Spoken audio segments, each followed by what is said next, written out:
Untuk waktu dan tempat, kami persilahkan Romo Ratno. Baik, terima kasih. Sekali lagi, apakah suara saya terdengar baik? Terdengar baik, Romo. Nah, saya akan memberikan pengantar seperti ini. Malam ini merupakan apa yang saya akan berikan merupakan suatu pengajaran berdasarkan kitab suci.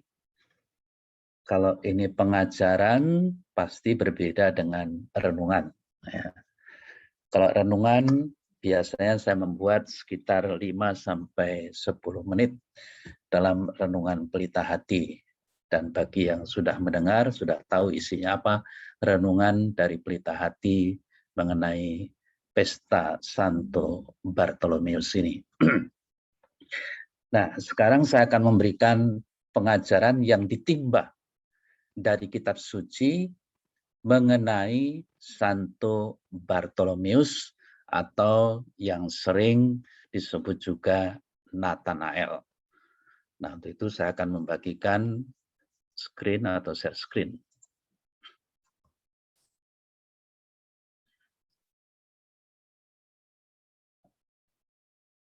Apakah sudah terlihat? Bagus, Romo. Sudah. Sudah ya.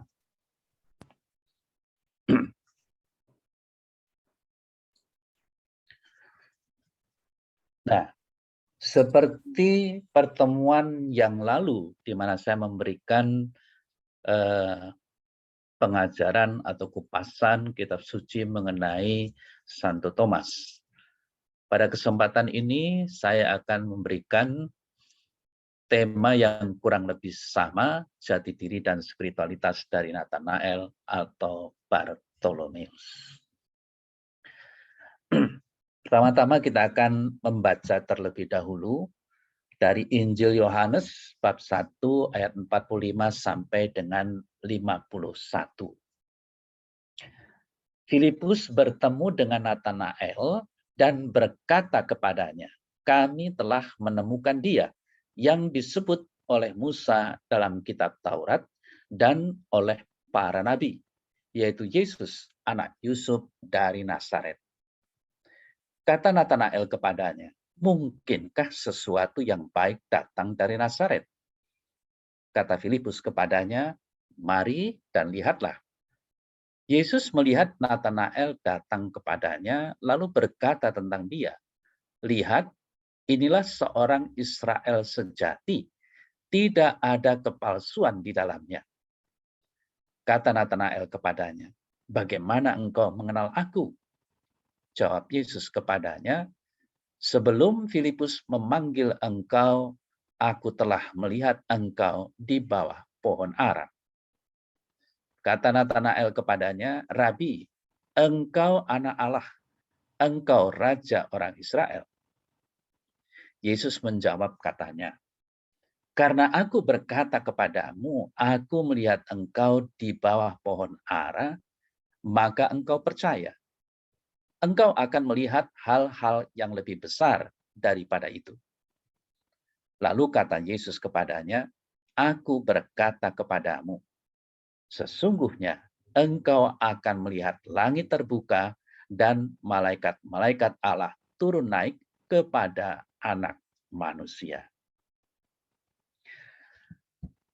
Romo, saudara-saudari yang terkasih, di sini disebutkan Nathanael. Sebelumnya Filipus yang bertemu dengan Nathanael. Nah, kata Nathanael ini hanya muncul dalam Injil Yohanes. Sedangkan dalam Injil Sinoptik, Matius, Markus, Lukas, yang muncul adalah Bartolomeus. Nah, kalau melihat Filipus yang bertemu dengan Nathanael, tentulah mereka ini pernah bertemu sebelumnya, mungkin juga sahabat baik atau kenalan baik dan sebagainya. Nanti kita akan lihat bagaimana Nathanael atau yang sering disebut Bartolomeus itu sungguh dekat, seperti apa yang ada di dalam Injil Sinoptik. Kemudian kalau kita merenungkan, ini terutama kalimat-kalimat yang saya tebalkan di sini, yang saya bold, mungkinkah sesuatu yang baik datang dari Nazaret? Jadi Nathanael mempunyai prasangka seolah-olah dari Nazaret itu tidak ada apa-apanya. Lalu lihat, inilah seorang Israel sejati, tidak ada kepalsuan di dalamnya. Di sini Yesus mengatakan sesuatu seolah-olah di Israel itu banyak kepalsuan. Nah, lalu disebutkan juga, aku telah melihat engkau di bawah pohon ara. Apa yang dimaksudkan di bawah pohon ara ini? Apakah secara virtual orang melihat di mana banyak orang duduk-duduk di bawah pohon ara? Lalu pernyataan Nathanael, Rabi, engkau anak Allah, engkau raja orang Israel. Lihatlah pengakuan iman ini, engkau adalah anak Allah, engkau raja orang Israel. Ya. Nah, ini beberapa hal yang mungkin nanti kita akan renungkan bersama, atau kita melihat bagaimana hal ini harus kita mengerti. Nah, seperti yang tadi saya katakan bahwa nama Nathanael itu hanya muncul di dalam Injil Yohanes. Arti dari kata Nathanael sendiri adalah pemberian Allah.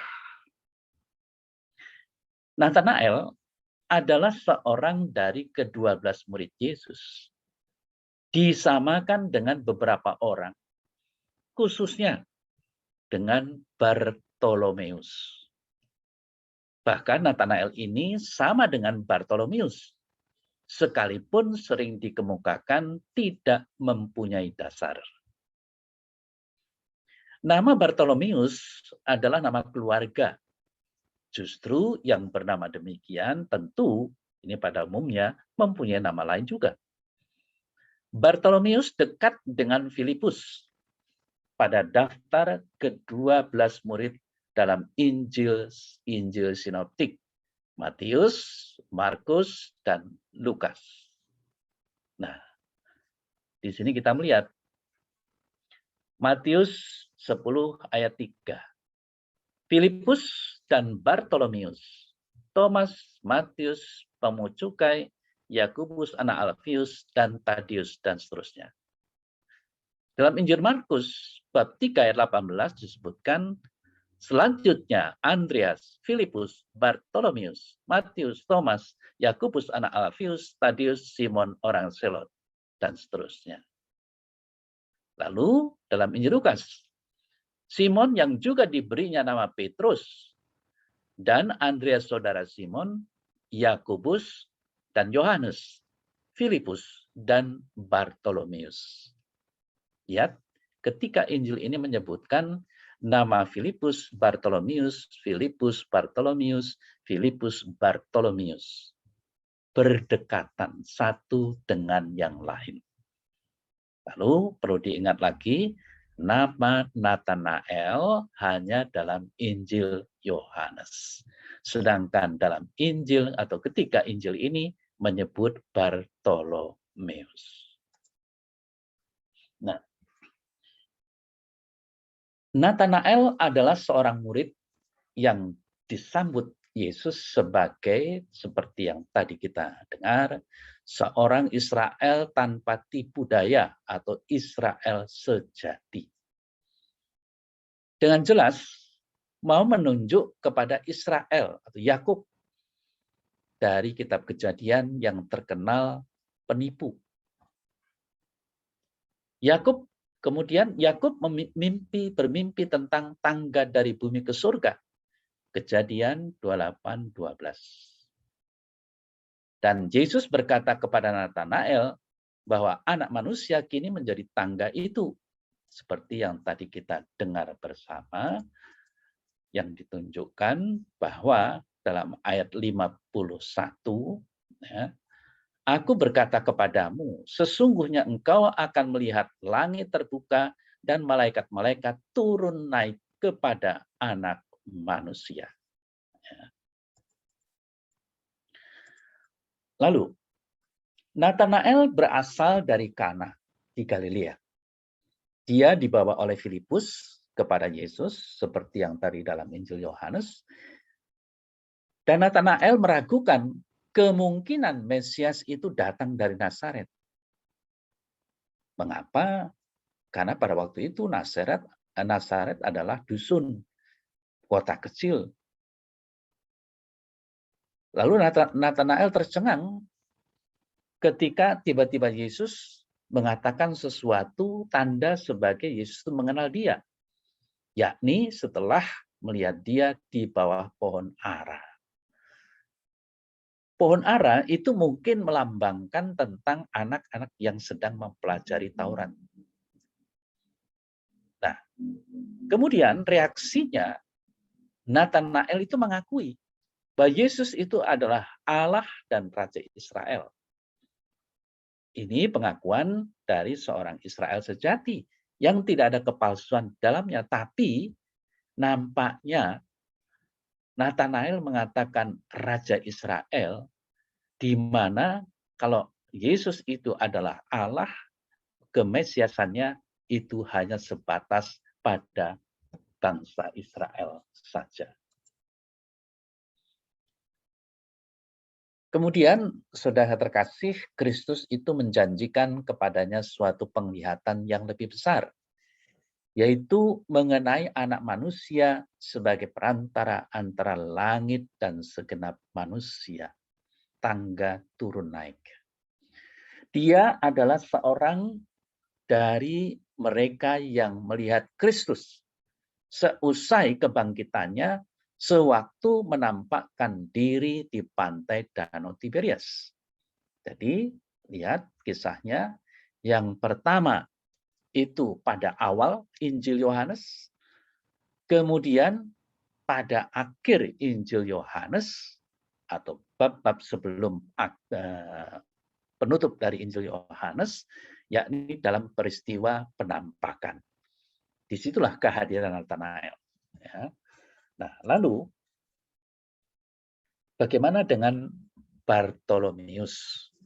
Kalau tadi kita bicara tentang Natanael. Bartolomeus yang artinya putra Ptolemy atau putra Ptolemai. Bartolomeus adalah seorang dari ke-12 murid Yesus. Jadi konteksnya Injil Markus. Namanya hanya disebut dalam daftar para rasul sinoptik, Injil sinoptik. Nah, di sini sejak abad 9 banyak orang menyamakan Bartolomeus dengan Natanael. Sebab dalam daftar-daftar itu dihubungkan dengan Filipus. Dan Natanael adalah teman Filipus. Seperti yang tadi kita lihat bersama. Ya, itu. Bartolomeus yang oleh tradisi kemudian disamakan dengan Natanael tadi, yang dibawa kepada Yesus oleh Filipus, identifikasi ini dilakukan mungkin karena dalam daftar Injil-Injil sinoptik, Bartolomeus disebut setelah Filipus, seperti yang tadi kita lihat. Nah, seorang sejarawan bernama Eusebius, ya, dan sekaligus sejarawan itu adalah Uskup Kaisaria pada tahun 313 Masehi, menganggap dia, Bartolomeus, adalah seorang misionaris yang pergi ke India atau menjalankan perutusan ke India. Ingat, Santo Thomas juga ke India. Nah, Eusebius dari Kaisaria ini menulis dalam Ecclesiastical History bahwa setelah kenaikan Yesus, Bartolomeus pergi sebagai misionaris ke India. di mana ia meninggalkan sebuah salinan Injil Matius. Namun, dalam tradisi yang lain, mencatat Bartolomeus itu sebagai misionaris ke Ethiopia, Mesopotamia, Parthia, dan Legonia. Rasul Bartolomeus bersama Rasul Yudas anak Yakobus itu dikenal sebagai pembawa kekristenan ke Armenia pada abad pertama Masehi. Karenanya kedua rasul ini dianggap santo pelindung bagi gereja apostolik Armenia. Dikabarkan Bartolomeus itu mati sebagai martir di Albanopolis di Armenia. Mengapa? Menurut satu riwayat, ia dipenggal kepalanya. Tetapi tradisi yang lebih populer menyatakan bahwa dia dikuliti hidup-hidup dan disalib dengan kepala di bawah. Dikatakan bahwa Bartolomeus telah membawa Polimius, Raja Armenia pada waktu itu, menjadi penganut Kristen. Akibatnya apa? Astiages, saudara laki-laki dari Polimius, menyuruh Bartolomeus dihukum mati. Nah, inilah mengapa Bartolomeus itu seorang rasul sekaligus juga seorang martir. Ya. Sehingga juga dalam merayakan Ekaristi pada pesta Bartolomeus ini memakai pakaian atau kasula berwarna merah. Ya. Nah, kemudian kita ke abad keempat. Kalau tadi abad yang pertama, ini abad keempat.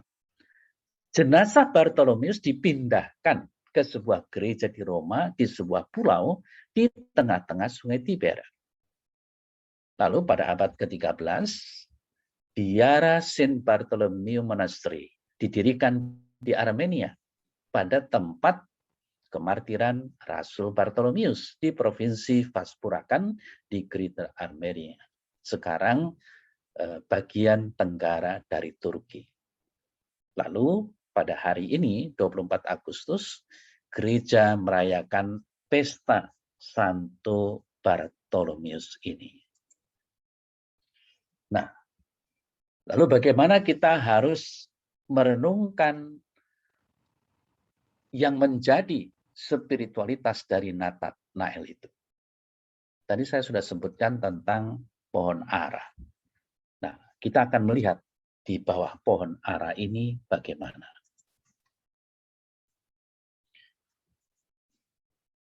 Percaya dan beribadah secara rutin dan pribadi saja, secara pribadi saja tidak cukup. Perlu adanya pengertian yang benar ketika percaya dan beribadah. Ini kalau kita bandingkan sekarang itu kan orang mulai kritis. Dan karena kekritisan seringkali juga kebablasan. Akhir-akhir ini kan kita melihat polemik para YouTuber ya, yang berdebat sana-sini atau dalam tradisi kita dikenal sebagai apologet, di mana menjelaskan, melawan ajaran orang lain, kelompok lain, dan sebagainya. Nah, kalau sudah begini, ini akan ribut. Ya. Tapi bagi kita yang penting adalah selain beriman yang kita ungkapkan dengan ibadah, cobalah kita juga mengerti, mempelajari untuk mengerti, mencari kebenaran. Bukan mengerti untuk mencari pembenaran. Ini berbeda. Nah, Tuhan menginginkan supaya setiap orang percaya terus maju, menerima hal-hal yang besar, yang luar biasa, terutama dalam hidup menanti-nantikan Tuhan, dan dalam hidup beribadahnya. Dengan cara Tuhan, apa yang dikehendaki Tuhan, dengan ketetapan Tuhan, perintah dan hukum-hukumnya, serta waktu Tuhan di mana kita beribadah. Nah, lalu beberapa pertanyaan, dan ini menunjukkan bahwa sesuatu memang sangat penting bagi kita untuk bagaimana kita mau merenungkan soal Nathanael atau Bartolomeus ini. Yang pertama, apa yang dimaksud berada di bawah pohon ara? Lalu kedua, apakah kita harus hidup berada di bawah pohon ara? Tiga, bagaimana seharusnya ketika kita berada di bawah pohon ara? Lalu yang keempat, potensi apa yang bisa kita peroleh ketika kita berada di bawah pohon ara? Saya katakan, ada rahasia dan pengertian yang luar biasa dalam pengertian berada di bawah pohon ara ini. Dan kebenaran yang terkandung di dalamnya dapat menjadi prinsip hidup dan hal-hal yang harus kita miliki dalam pengiringan kita atau hidup kita menuju kepada Tuhan Yesus. Lantas,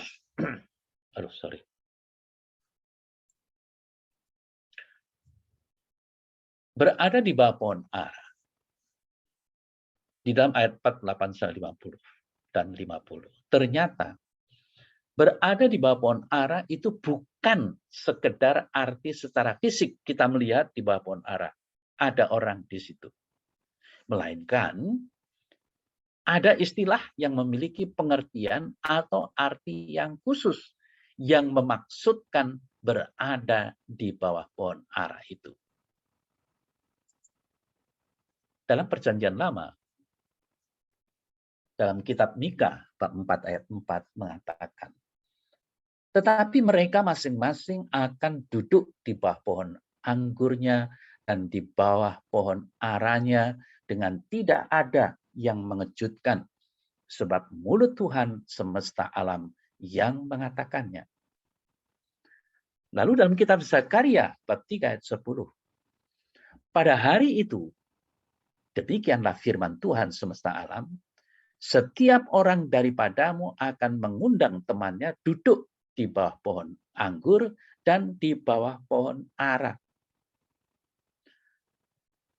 Lalu dalam kitab Raja-Raja yang pertama bab 4 ayat 25 dikatakan sehingga orang Yehuda dan orang Israel diam dengan tentram masing-masing di bawah pohon anggur dan pohon aranya dari dan sampai Berseba seumur hidup Salomo. Nah, tentu saja dari kutipan-kutipan ini, baik Mika, Zakaria, dan Raja-Raja, pohon ara menggambarkan atau mau menggambarkan kondisi yang damai dan kaya subur. Ini yang mau dilukiskan dalam Perjanjian Lama itu. Nah, lalu bagaimana konsep orang Yahudi melihat berada di bawah pohon ara itu? Berada di bawah pohon ara adalah istilah yang mengarah pada kebiasaan ibadahnya, kerinduannya, imannya, dan kualitas hidupnya seseorang yang berkaitan dengan Mesias. Jadi ini kebiasaan ibadah orang Yahudi, kerinduan orang Yahudi, iman orang Yahudi, dan kualitas hidup orang Yahudi yang dihubungkan dengan kerinduan akan Mesias yang dinantikan. Bahkan sampai sekarang. Karena walaupun Yesus diakui oleh orang Kristen sebagai Mesias, orang Yahudi tidak mengakui. Agama Yahudi tidak mengakui. Sampai sekarang tetap merindukan Mesias itu.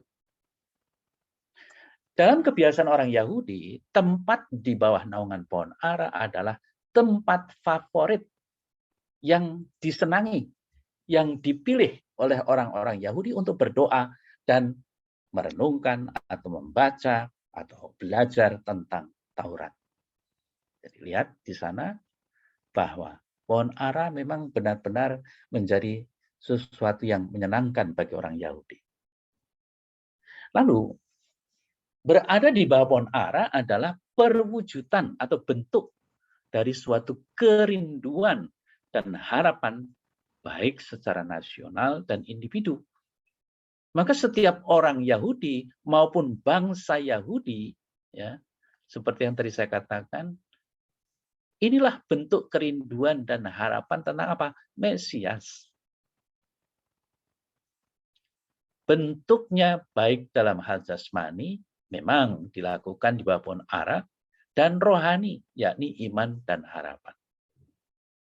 Lalu yang ketiga, berada di bawah pohon ara itu memiliki makna atau arti eskatologis, masa depan, akhir zaman. Berada di masa milenium atau 1000 tahun damai, karena apa? Kepercayaannya dan kehidupannya sehingga menerima berkat dan janji yang sama seperti yang Abraham telah terima. Sekali lagi, ini keyakinan atau konsep orang Yahudi, ya, mengenai di bawah pohon ara itu.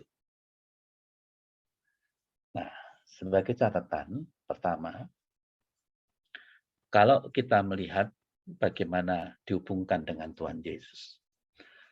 Tuhan Yesus itu menggunakan gambaran kuat dari pengajaran orang Yahudi tadi secara luas yang menunjuk keharapan tentang kebangkitan dan soal milenium tadi. Singkatnya, dia mengatakan kepada Nathanael bahwa ia akan hidup di hari akhir untuk mewarisi tanah terjanji bagi Abraham. Lalu yang kedua, Nathanael mengerti ia akan berpartisipasi dalam kebangkitan karena hari itu adalah berbicara tentang masa depan. Hal ini dipahami dalam konsep Yahudi abad pertama dengan kalimat, "Aku melihat engkau di bawah pohon ara," yang mengacu pada kehidupan dan studi atau belajar Taurat di milenium. Itu dalam kitab Midrash, kitab Kejadian, kitab Kidung Agung. Lalu, Nathanael yang terkejut dengan mendengarkan apa yang dikatakan Yesus, "Aku telah melihat engkau di bawah pohon ara." Dan ini membuat Nathanael percaya bahwa Yesus itu adalah Tuhan dan Mesias yang ditunggu-tunggu selama ini. Ya. Jadi istilah berada di bawah pohon ara itu memiliki arti dalam hal jasmani, keadaan hidup saat ini, dalam kondisi damai, sejahtera, dan kelimpahan seperti yang tadi saya jelaskan. Lalu dalam kehidupan rohani, kualitas ibadah dan iman, di mana melakukan ibadah dengan sungguh-sungguh. Dalam hal kekekalan atau hidup abadi, atau pengharapan yang kekal, dan hasil menerima janji Tuhan dalam keabadian. Jadi setiap dari kita, kalau kita mau konsekuen sebagai orang beriman ya, harus berada di bawah pohon ara ini. Nah, tapi bagaimana?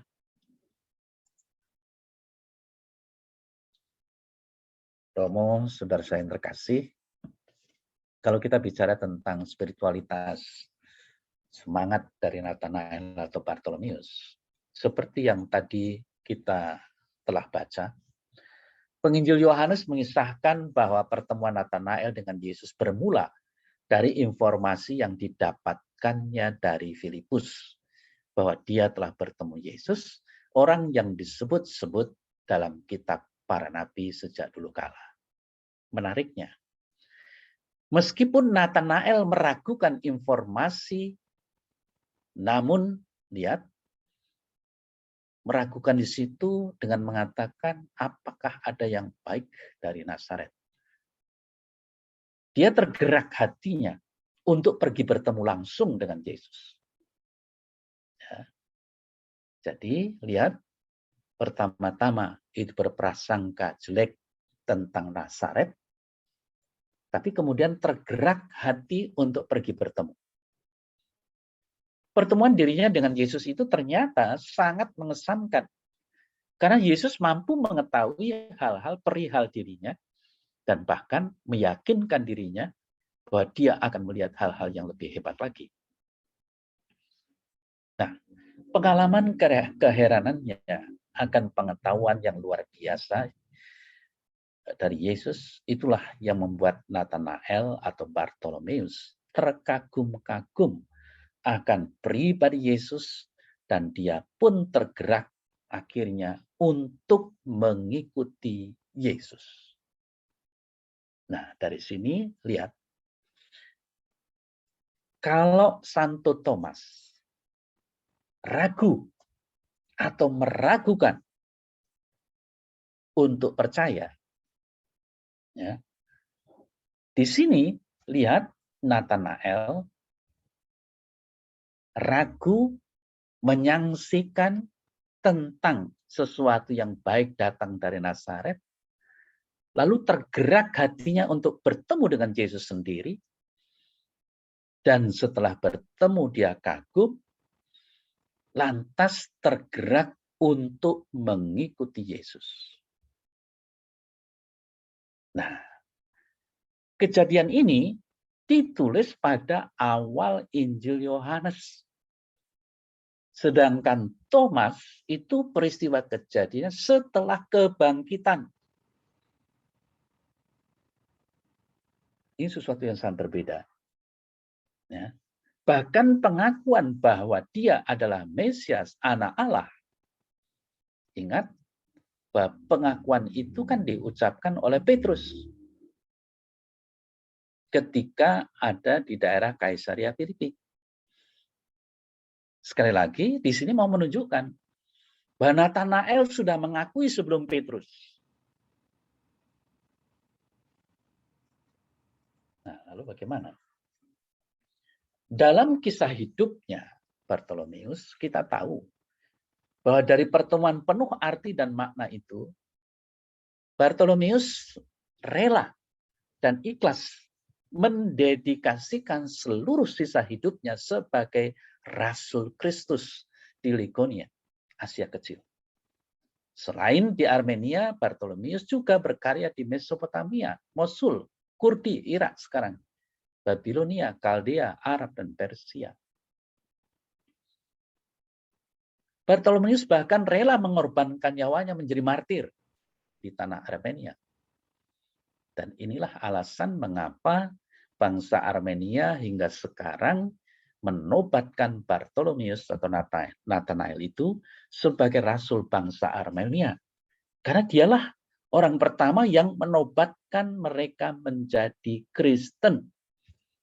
Tadi raja, dan akhirnya oleh saudara raja, Bartolomeus disuruh dibunuh. Dan dia akhirnya mati sebagai martir. Nah, ini catatan penting adalah rela dan ikhlas mendedikasikan seluruh sisa hidupnya sebagai Rasul Kristus. Bahkan itu diwujudkan dengan rela mengorbankan nyawanya menjadi martir. Lalu bagaimana dengan kita? Kalau kita pikir-pikir, kita renungkan, kita refleksikan, kita seharusnya berterima kasih kepada orang-orang yang telah menjadi Filipus, tanda petik, yakni membawa dan mempertemukan kita dengan Yesus dalam kehidupan ini. Atau orang-orang yang membawa kita, menuntun kita, membimbing kita menjadi orang Kristen. Ya. Entah itu orang tua kita, entah guru kita, entah orang-orang yang berjasa mempertemukan kita dengan Tuhan Yesus sebagai jalan kebenaran hidup, sehingga kita bisa seperti sekarang ini. Lalu kita juga diajak untuk merenungkan, mensyukuri momen-momen inspirasional seperti perjumpaan Nathanael dan Yesus yang kita alami juga dalam hidup kita ini. Dan membuat kita makin percaya pada kemahakuasaan dan kemahatauan Allah. Jadi dengan membaca, merenungkan tentang Nathanael, kita seharusnya melihat suatu kenyataan bagaimana perjumpaan itu juga menggerakkan kita. Yakni pertama-tama pengakuan, percaya pada kemahakuasaan dan kemahatauan Allah. Nah, terdorong oleh pengabdian total Santo Bartolomeus, kita pun mau terus berjuang, tentu mendedikasikan hidup kita sebagai murid dan rasul Tuhan, yang kita konkretkan melalui pelaksanaan tugas dan tanggung jawab kita hingga akhir zaman. Atau dalam bahasa kitab suci dikatakan sampai kesudahannya. Hidup demikian pasti akan mengantar kita bergabung dengan Santo Bartolomeus dan para kudus di Yerusalem surgawi, kota yang menjadi dambaan kita semua. Tuhan yang telah memanggil dan mengutus kita pasti merestui dan memberkati kiprah pengabdian kita sekalian.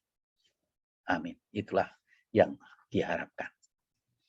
Nah, lalu apa yang dapat kita pelajari dari Nathanael atau Bartolomeus ini? Pertama, Nathanael atau Bartolomeus itu seorang pencari kebenaran. Melalui perkataan Filipus ketika bertemu dengannya, kami telah menemukan dia yang disebut oleh Musa dalam kitab Taurat, menunjukkan dia dan Filipus adalah orang yang mempelajari Taurat dengan serius. Ya. Jadi orang yang sungguh-sungguh serius mempelajari Alkitab. Kebenaran di dalam kitab Taurat menjadi sebuah hal yang serius bagi mereka. Filipus yang begitu antusiasnya mengajak Nathanael untuk bertemu dengan Yesus, sepertinya mengetahui kerinduan Nathanael. Maka dengan disebut orang yang membaca Taurat di bawah pohon ara, orang yang belajar studi tentang Taurat berarti menunjukkan kerinduan orang itu terhadap yang ilahi, mempelajari. Hal ini juga menunjukkan hubungan yang sangat akrab di antara mereka berdua, Filipus dan Nathanael, dan mungkin saja mereka mempelajari kitab Taurat bersama-sama. Lalu yang kedua, peraku dan prasangka. Nathanael adalah satu-satunya yang meragukan Tuhan Yesus dan memberikan jawaban yang terdengar sedikit sinis. Mungkinkah sesuatu yang baik datang dari Nazaret? Nah, keraguan Nathanael timbul karena dia sudah mempunyai prasangka terlebih dulu. Adalah sesuatu yang mustahil seorang tokoh besar yang begitu lama dinanti-nantikan oleh bangsa Israel muncul dari sebuah kota kecil seperti Nazaret, dusun Nazaret itu. Hal yang baik dari Nathanael adalah walaupun dia tidak terlepas dari prasangka itu, dia tidak membiarkan dirinya terikat dengan prasangka itu. Tidak menghalangi diri sendiri untuk mendengarkan dan melihat bukti yang disampaikan oleh Filipus. Maka ketika diajak Filipus, ya dia akan bertemu, memang ingin bertemu dengan Yesus. Dia tidak pasif menunggu, melainkan memberikan respon dengan mengikuti Filipus untuk menemui Yesus. Setelah bertemu dengan Yesus, ia memberikan pengakuan, Engkau anak Allah. Engkau Raja orang Israel.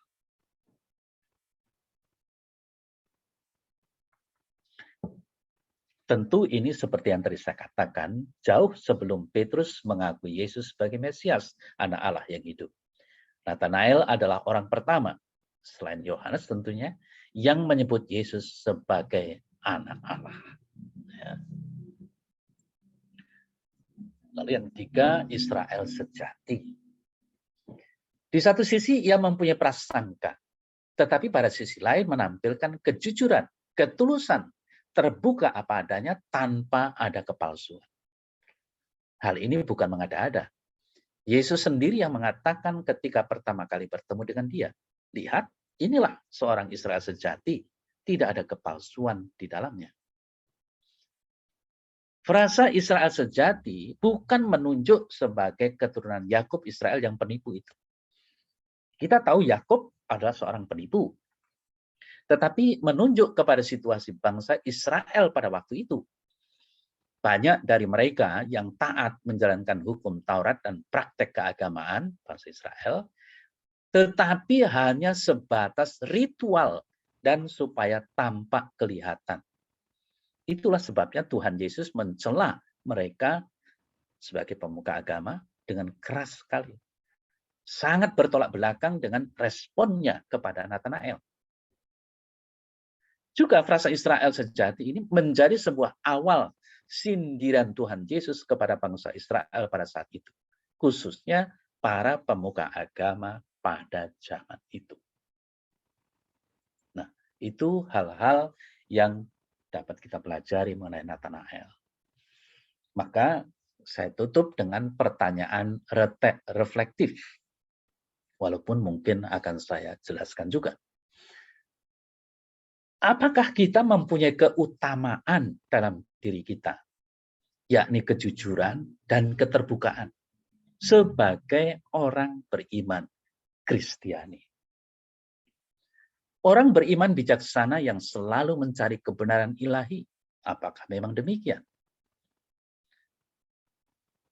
Mungkin kalau saya bandingkan dengan kenyataan yang ada sekarang pada umumnya, mungkin salah pendapat saya. Yakni menjadi orang Kristen, apalagi Katolik. Tidak cukup dengan pengetahuan dasar sebagai orang Katolik, sehingga kita dibaptis. Ini kalau katekomen dewasa. Tapi kalau anak-anak, karena orang tua Katolik, maka dibaptis. Tetapi seharusnya terus mau belajar, menggali kebenaran ilahi dalam hidup.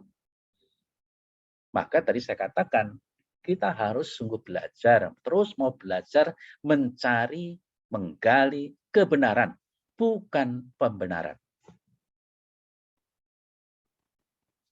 Lalu pertanyaan yang kedua, apakah sampai sekarang kita masih mempunyai keraguan terhadap apa yang kita imani? Misal, apakah Yesus benar Tuhan anak Allah? Tidakkah dia hanya anak Maria? Apakah benar Allah itu Tritunggal Maha Kudus? Bagaimana hal itu harus dimengerti? Nah, lihat. Kalau Bapak Ibu sekarang itu dalam masa pandemi sering membuka channel-channel YouTube khususnya dengan apologet yang bermunculan, bagaimana mereka menjelaskan, tetapi mungkin juga menyalahkan yang lain, ya, atau juga melawan yang lain, dan sebagainya. Itu semua menunjukkan bahwa ternyata beriman itu tidak hanya cukup yang penting sembahyang, tapi harus juga mengerti persoalan-persoalan iman kita. Ya. Kita pun seringkali ini sebagai orang-orang Katolik, kalau bagaimana kita harus menjelaskan Allah Tritunggal, waduh, kita mundur teratur. Bagaimana kita menjelaskan bahwa Yesus itu adalah Tuhan? Bagaimana kok Allah itu punya anak? Pasti kita akan repot. Tidak bisa menjelaskan. Apalagi mungkin dari saudara-saudara kita yang lain yang mengatakan bahwa Yesus itu anak Maria. Maria itu bukan Bunda Allah. Bagaimana kita harus menjelaskan? Nah, ini semua, ya, ini semua. Karena kita sebagai orang Katolik sudah cukup puas, yang penting saya dibaptis. Dibaptis berarti sudah lulus. Ya. Padahal kita tahu, kita dibaptis memang kita diajar. Kita harus mengingat, bahkan mungkin menghafal. Dan hanya menghafal, entah itu doa harian, entah itu syahadat, dan sebagainya. Maka kita sungguh sudah menjadi Katolik sejati kalau sudah dibaptis. Nah, lalu bagaimana kita harus menjabarkan, harus mengerti, kemudian juga menjelaskan kepada orang lain, umpamanya kredo atau syahadat atau aku percaya yang dirumuskan dalam rumusan syahadat panjang Nicea Konstantinopel. Di situ banyak kalimat-kalimat yang sulit untuk dijelaskan atau kita pahami. sebagai orang Katolik kalau kita tidak sungguh-sungguh belajar tentang hal itu. Tapi sekali lagi, Bapak Ibu yang terkasih, kita seperti yang dicontohkan oleh Nathanael, ya, kita seharusnya secara jujur dan terbuka. Kita mengakui Yesus sebagai Tuhan dan Allah kita. Kita berdoa, percaya kepada Dia. Dia sebagai pengantara satu-satunya. Tapi hendaknya kita tidak hanya cukup hanya apa kata orang. Seperti Nathanael selalu belajar. Mau merenungkan, belajar tentang kitab Taurat. Mau menunjukkan kerinduannya akan Allah, Mesiasnya. Demikian juga kita seharusnya. Kita pun, kita tidak cukup hanya yang penting saya sudah dibaptis. Tetapi hendaknya kita mau mendalami apa yang kita imani. Mau mengerti apa yang sungguh kita imani. Kita harus bisa mempertanggungjawabkan iman kita sedemikian rupa. Walaupun kita tidak harus lupa bahwa yang terpenting kemudian apa yang kita wujudkan, kita ungkapkan dalam kata dan tindakan-tindakan kita. Nah, ini menjadi penting. Karena apa? Pengetahuan kita tentang kebenaran ilahi itu harus menuntun kita menjadi orang yang sungguh percaya kepada Allah, tetapi juga menjadi orang yang sungguh baik di hadapan Allah maupun di hadapan sesama. Sehingga benar, yang diharapkan tidak lain adalah kita harus akhirnya mengerti apa yang dikehendaki Allah dan bagaimana kita mewujudkannya dalam kehidupan kita sehari-hari, yakni lewat kata maupun perbuatan kita.